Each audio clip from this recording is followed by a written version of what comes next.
Claire, I'm sorry, but I've decided to give your seat to Emily. It'll be more fun with her, and she said she wants to make memories with us before getting married. You understand, don't you?" My hands trembled. I read the message over and over again, but the words never changed. Emily had said she was too busy with wedding preparations. So why was she suddenly able to go to Hawaii? And the words "more fun with her" pierced my heart. That morning, I woke up at 6 a.m. It was my parents' 30th anniversary. The departure day of the Hawaii trip I had been planning for 3 months. As I got out of bed in my penthouse house, I thought today would finally be the day I deepened our family bond. My consulting firm was thriving, and my clients had great trust in me. It was finally time to give back to my parents. While taking a shower, I mentally reviewed the travel details. 3 first-class tickets, 2 ocean view suites at a 5-star resort on Oahu, spa reservations, a sunset dinner cruise, and a Pearl Harbor tour. Total cost, $12,000. It was a portion of my company's quarterly profits, but I considered it a small price to pay for my family's happiness. My sister Emily had recently quit her job, saying she was going to marry Logan. However, because she was busy with the wedding, this trip was planned just for my parents and me.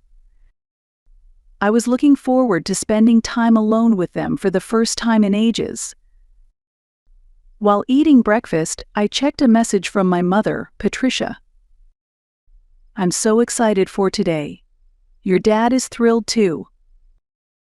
It'll be a great chance to look back on 30 years of marriage." I smiled. If my parents were this happy, then all the preparations had been worth it. I considered calling Emily, but I figured she'd be busy with the wedding. In fact, when I called her 2 weeks ago, she said, "I have back-to-back meetings with the venue. Hawaii is just not possible." That's why I only invited my parents this time. I had planned to give her a honeymoon trip as a gift after the wedding. When I arrived at the airport departure lobby, no one was there. It was an hour before boarding, but we had agreed to meet early. I checked my phone, no calls, no messages. Even the family group chat was eerily quiet. A bad feeling crept into my chest. 30 minutes passed. I kept scanning the crowd, clutching my boarding pass, searching for my parents. Other passengers arrived one after another and began preparing for boarding. I felt like I was the only one being left behind. Then my phone rang. The message was from my mother. She had given my seat to Emily, saying it would be more fun with her. I immediately rushed to the airline counter. When I explained the situation to the staff, they confirmed a reservation change. At 11 p.m., the night before, under Patricia's name, my seat had been canceled, and a new passenger named Emily Bennett was added.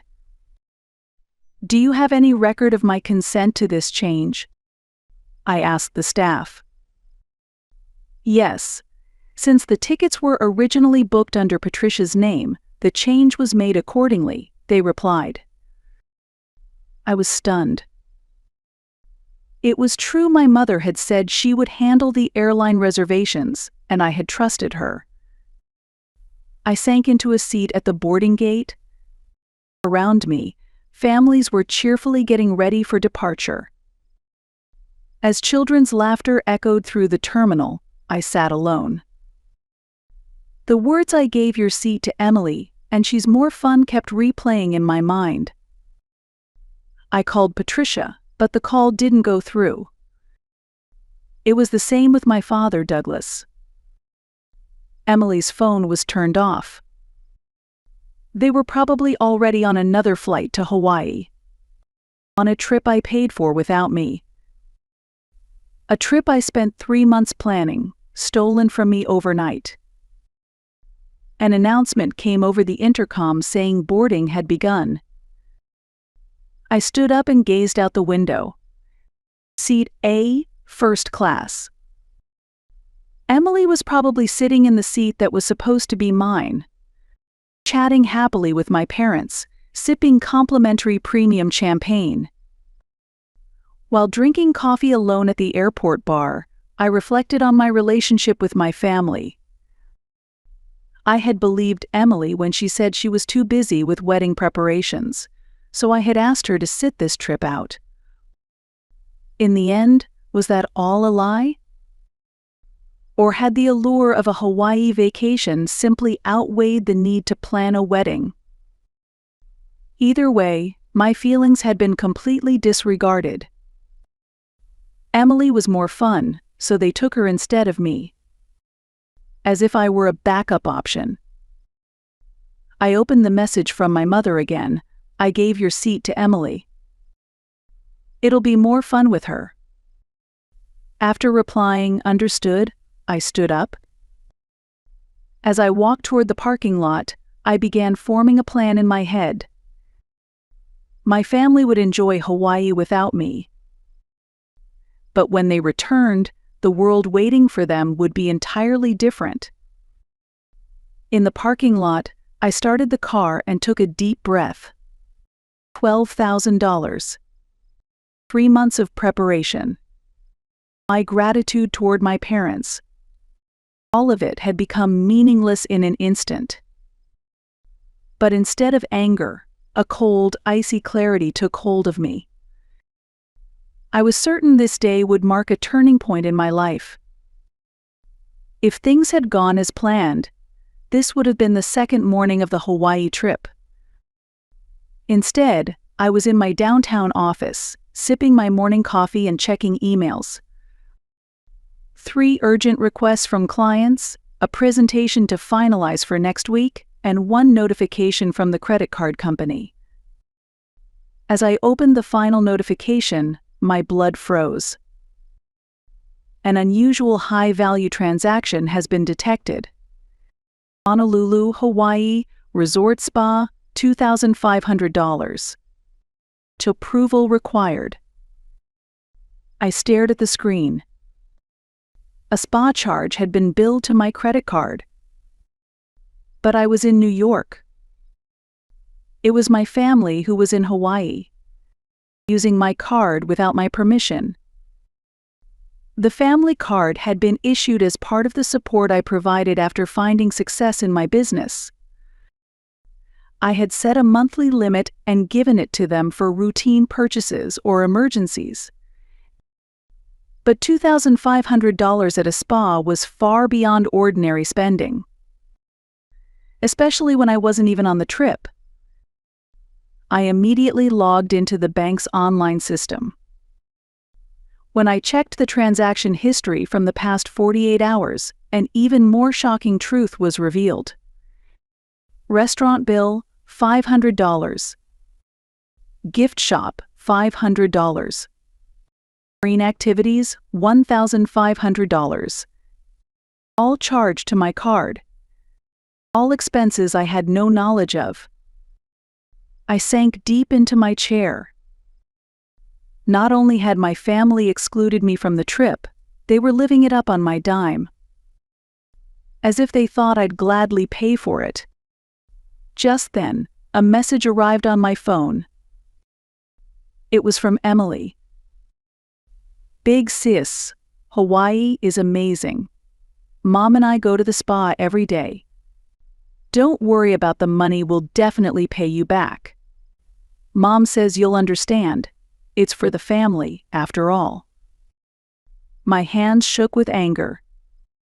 Pay me back? Emily had quit her job and was unemployed. How exactly was she planning to repay me? Then another message came from my mother. Claire, we've been using your card. Emily may be spending a little extravagantly, but she really needed this trip. It's such an important time before her wedding, and since you're successful, I know you'll understand. We're family. My mother had known they were splurging on my credit card, and she had allowed it. We're family. Those words stabbed me straight through the heart. Because we're family, it's okay to use my card for a trip I wasn't invited on? Because we're family, it's okay to exclude me? Because we're family, my feelings don't matter? At that moment, my phone rang again. This time it was Emily calling. Hey big sis, hope you're doing well. Hawaii is the best. But I have a favor to ask. I suddenly need some cash. I want to buy a bunch of souvenirs and book a marine activity for tomorrow, but they only take cash. Could you send me about $1,000 to my bank account? I was stunned. They had shut me out of the trip, and now they were still asking for my money, as if it were the most natural thing in the world. Emily, aren't you all enjoying the trip without me? Why should I send you money? Because we're family. Don't be so stingy. You're rich now, sis. Besides, this is Mom and Dad's anniversary trip. Making memories costs money. Emily went on without a hint of guilt. Spending time with just Mom and Dad is so much fun. Oh, and we booked a French restaurant for dinner. It's about $150 per person. Can we use your card? Could you raise the limit for us? Something inside me snapped. They had excluded me from the trip, and yet they still felt entitled to my money. As if I were some sort of automatic payment machine. And the word spending time with just Mom and Dad is so much fun cut me to the core. I was supposed to be there. I called the credit card company. Please cancel the family card immediately. I suspect unauthorized use. The customer service representative responded promptly. Understood. The family card will be suspended right away. Next, I called the resort concierge. I needed to cancel every service booked under my name. We'll check all bookings under Ms. Bennett. That includes spa treatments, dinner cruises, and room service. Would you like all of them canceled? Yes, and from this point forward, do not accept any bookings under my name. I am currently in New York, not in Hawaii. The concierge sounded a little confused. But Ms. Bennett, your group is currently staying at the resort. They modified my bookings without permission and are misusing my credit card. I recommend reporting this to your security team. After hanging up, I stared out the window and reflected on the past. Since I found success with my consulting firm, supporting my family had become expected. And 5 years ago, I gave them the biggest gift of all. I bought a house for my parents for $650,000. A 3-bedroom, 2-bathroom home in a quiet suburban neighborhood. There was even a space in the garden where my mother could plant her beloved roses. Claire, thank you so much. I can't believe you gave us such a beautiful home. You're the best daughter ever. Even my father, usually stoic, had shown emotion. My daughter, I will never forget this for as long as I live. You are the pride of this family. Were those words a lie? The pride of the family? A debt never to be forgotten? Then, I made a call. This is the Nathan Carter Law Office. Hello, this is Claire Bennett. I'd like to discuss selling a property.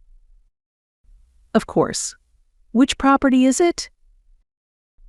It's a house under my name. My family currently lives there, but I'm considering selling it. I could hear the sound of typing on the other end. Understood. Would you be available tomorrow morning for a more detailed consultation? Yes. I want to proceed as soon as possible. Certainly. How about 10 a.m. tomorrow? After hanging up, I went home. I took out a stack of legal documents. The house purchase agreement, the deed, all were in my name. There was no legal issue. I had bought the property. I owned it. I was simply selling what was rightfully mine. The next morning, I was at Nathan Carter's office reviewing the sale details. This area is expected to be rezoned for commercial development next year, Nathan explained. We anticipate a 20% increase in market value. I nodded. How long would the sale take? If priced appropriately, about 2 to 3 weeks. I believe we can find multiple cash buyers. Am I obligated to notify my family in advance? Nathan shook his head. Legally, no. You are the sole owner of the property. However, a 30-day notice for vacating the premises is standard. I signed the documents. Begin the process today. Move forward as quickly as possible. The next morning, I got a frantic call from Emily. Claire, there's been some kind of mistake. My card was declined at the restaurant. It was so humiliating. Please call them and fix this. I replied calmly. It's not a mistake. I canceled the card. What? But we're family. This is such an important trip. If we're family, then why didn't you ask if I wanted to come? If we're family, why did you exclude me from the trip? Emily was silent. I heard Patricia's voice in the background. What's going on? Why can't we use the card? That's your problem now, I said. I'm not your wallet anymore. After ending the call, I took a deep breath. For the first time, I set a boundary for myself. For the first time, I said no. And strangely, I didn't feel any guilt. If anything, I felt a sense of liberation. My relationship with my family had completely changed tonight. I was no longer the one being used. And starting tomorrow, my life would belong to me and only me. The day before my family was due to return from Hawaii, I completed the final preparations. A phone call from Michael, the real estate agent, confirmed that everything was proceeding smoothly. Claire, great news. A buyer has made a cash offer.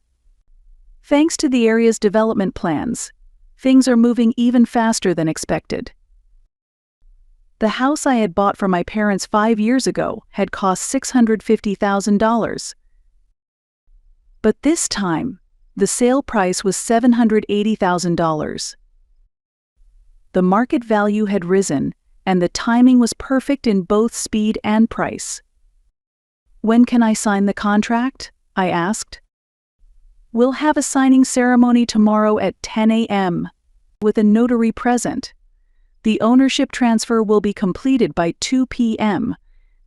At 9 a.m. The next morning, I arrived at the notary's office.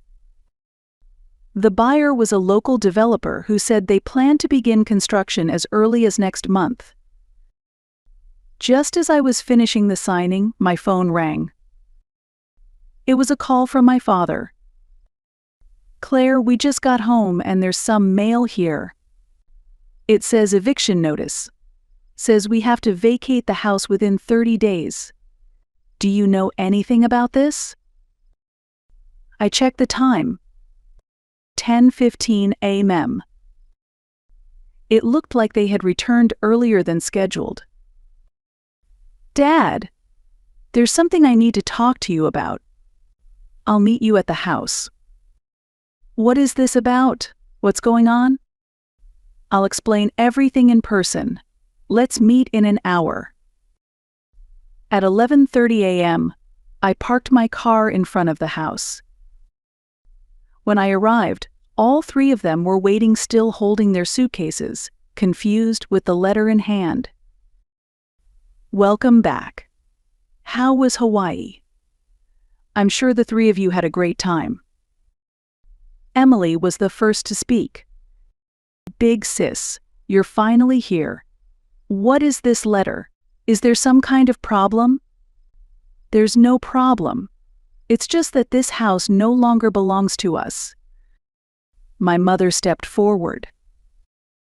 "What are you talking about? Of course this is our house. We live here." I pulled out a copy of the sale agreement. "Please take a look at this. The ownership transfer was completed yesterday at 2 p.m. This house now belongs to the new owners." All three were speechless. My father took the papers and began reading through them. "Is this real?" His voice trembled. "Yes, it's completely legal. The house was in my name, so I had the right to sell it." Emily's eyes welled up with tears. "But what about our belongings? I'm getting ready for the wedding." "The new owners will begin renovations next month, so you'll need to move everything out within 30 days. Until then, you can still enter the house. As for the wedding preparations, you'll need to make them somewhere else." My mother's face turned red. "This is cruel. We're family. Why would you do something like this? Over a small misunderstanding in Hawaii?" "A small misunderstanding?" I answered calmly. "You excluded me from the trip and used my credit card without permission. And you lied about being busy with wedding preparations just to take my seat?" Emily rushed to explain. "I really was busy with wedding planning. But suddenly I had some free time. And time with our parents is important too." "So time with me wasn't important? I planned and paid for the trip, only to be excluded, and you had a great time as a trio? Is that how you show appreciation?" I pulled a bank statement from my handbag. "This is a record of my financial support over the past year.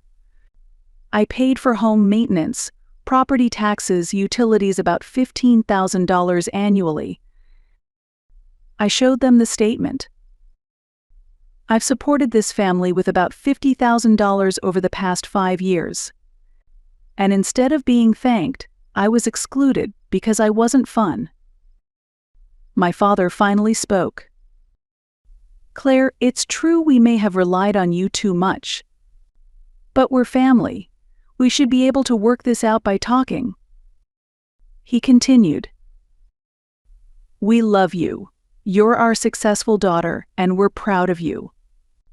But Emily is about to get married, and we thought this trip would be our last time together as a family. Love is using my success, love is excluding me from the trip, love? And why wasn't I included in that last family time with Emily?" Emily spoke in a trembling voice. "Big sis, I never meant to hurt you. I cut her off. Mom made it very clear. She said, Emily is more fun."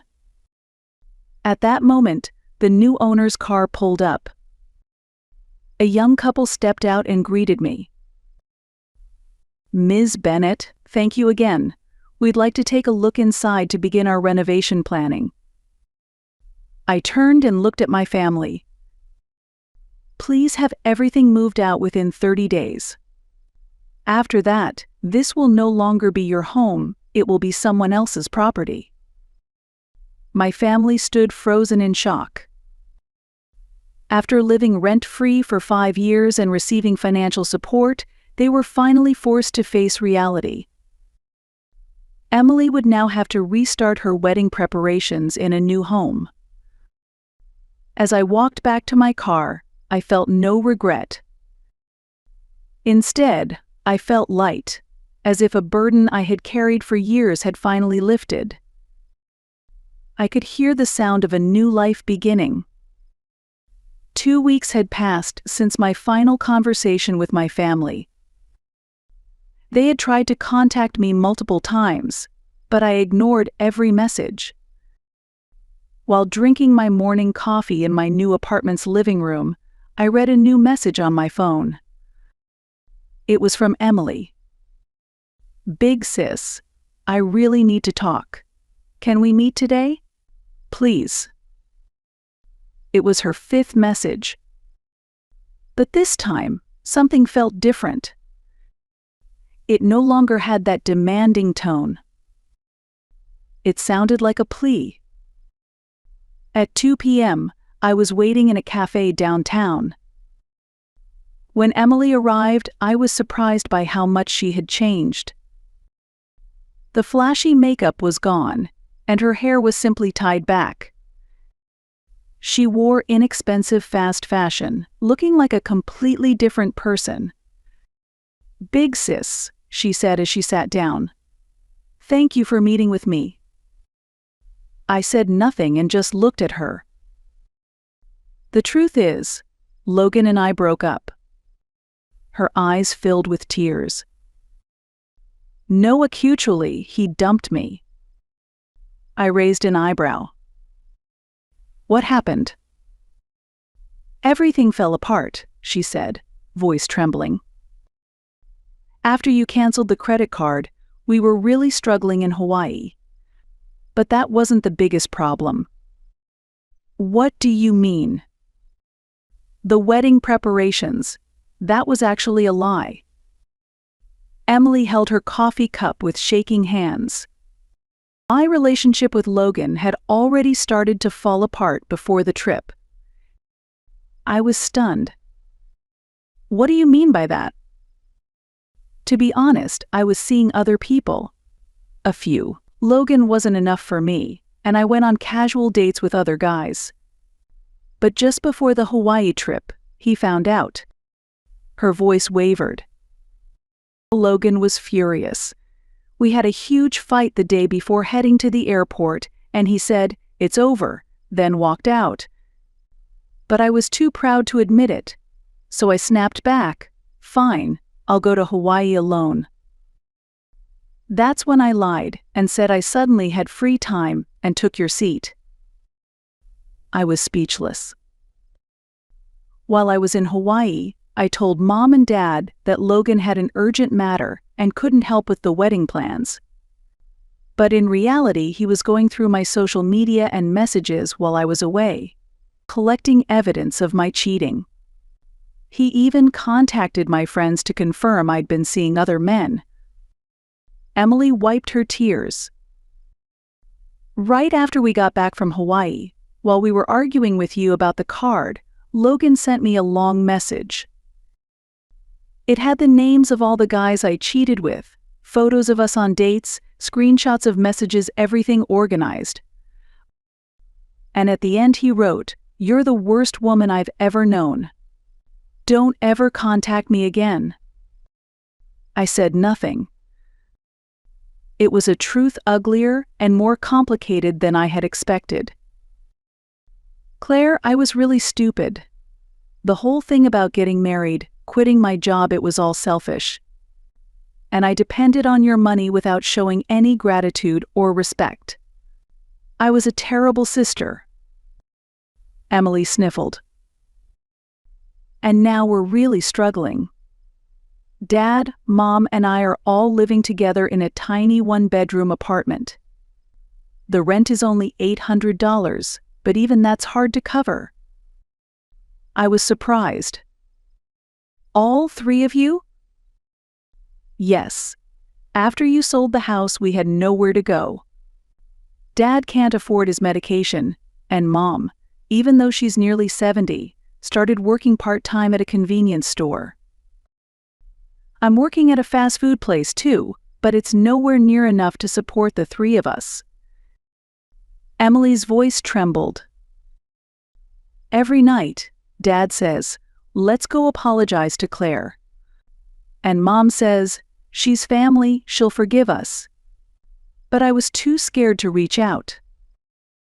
I remained silent for a long time. It was likely true that they were struggling. But it was the result of the choices they made themselves. "Emily, I accept your apology, but our relationship will never return to what it was." "What do you mean?" "I'm no longer the person who solves your problems. You're 25 years old. Please tell Dad and Mom they need to take responsibility for their own lives." Tears filled Emily's eyes. "But we're family. We're blood. Dad can't even pay for his medicine. Mom's on her feet all day, even with her bad knees. Please, just help us a little." I quietly shook my head. Blood doesn't guarantee love. It doesn't guarantee respect. I was used by all of you for years. That wasn't family love. I stood up. "Emily, you can learn from this experience. Learn to be independent.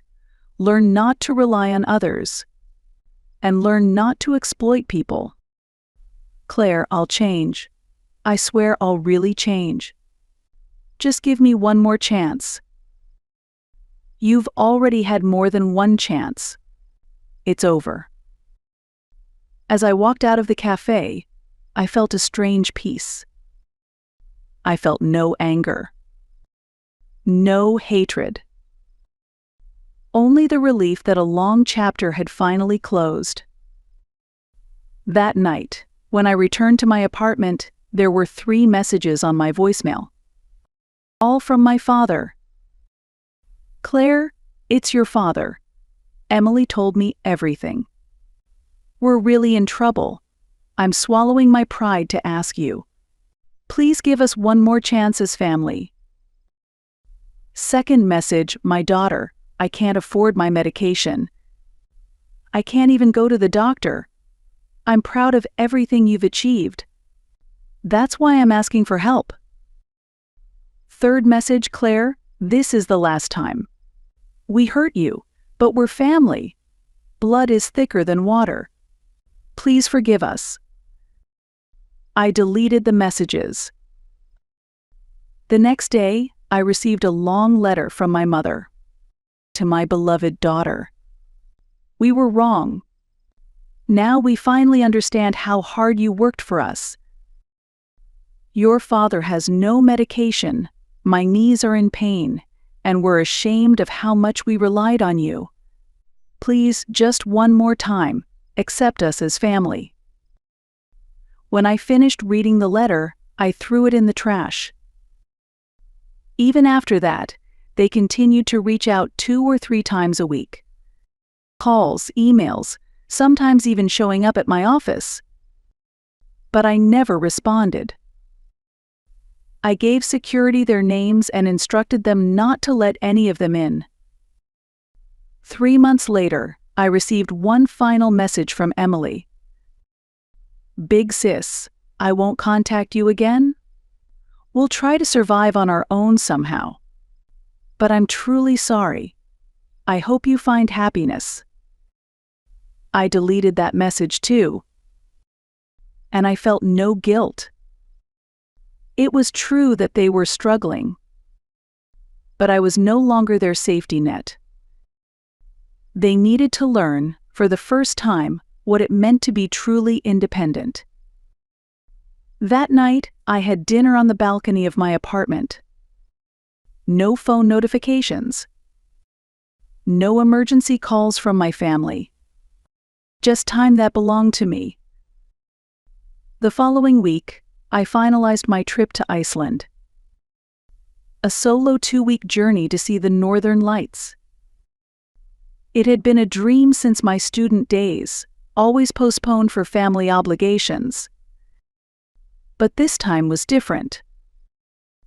This time it was a trip paid for by me, scheduled by me, and meant only for me. The travel agent said, "A solo trip? That's very brave of you." "No," I replied with a smile. "This isn't bravery. This is freedom." On the way home that day, I caught a glimpse of myself in a shop window and stopped. Then I said aloud, "I'm no longer anyone's safety net. I'm not someone's plan B. I'm not anyone's bank. I am me, and for the first time that is enough." Then it began to rain. But my heart was clear. For the first time in 30 years, I truly belonged to myself. And that feeling was more satisfying than any success I had ever known. A new life had begun. For the first time it was truly my own.